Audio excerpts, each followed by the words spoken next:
Greetings. This is Charles Darwin, and I'm reporting to you today from Tulsa, Oklahoma. I hope you can hear me. It's a very windy day. Of course, every day is a windy day in Tulsa, Oklahoma.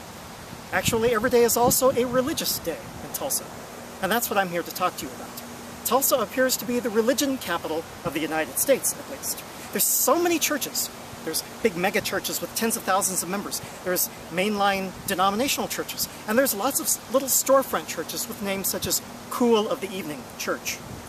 There's so many of them that by my calculation, every resident of Tulsa has to be a member of at least 3 of them. Of course, I was never very good at math.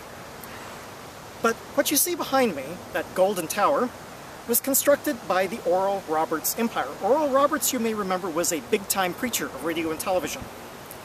And he convinced tens of thousands of people, many of them old and confused, to send him a great deal of their money.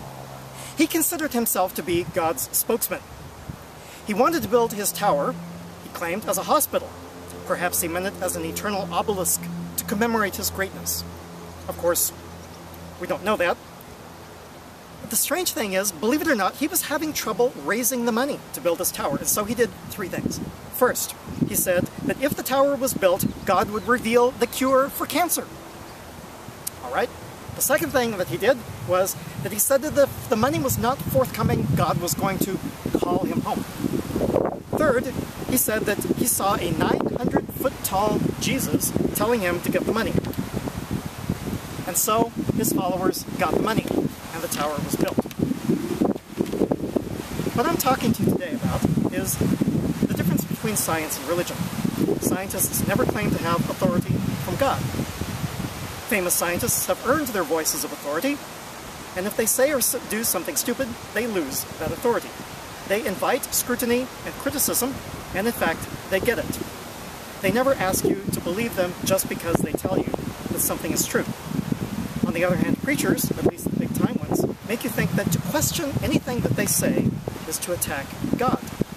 You'll never hear a scientist say that. And so, that's one of the main differences between science and religion. I, Charles Darwin, may in fact be the most famous scientist who ever lived. And yet I would never have told my followers to just believe everything I say, or to build me a great big tower of gold or Babel or whatever it might be. You see, if you believe in God, then you realize that God gave you a mind to use scientifically, not simply to follow religious leaders who will send you down the paths of bamboozlement.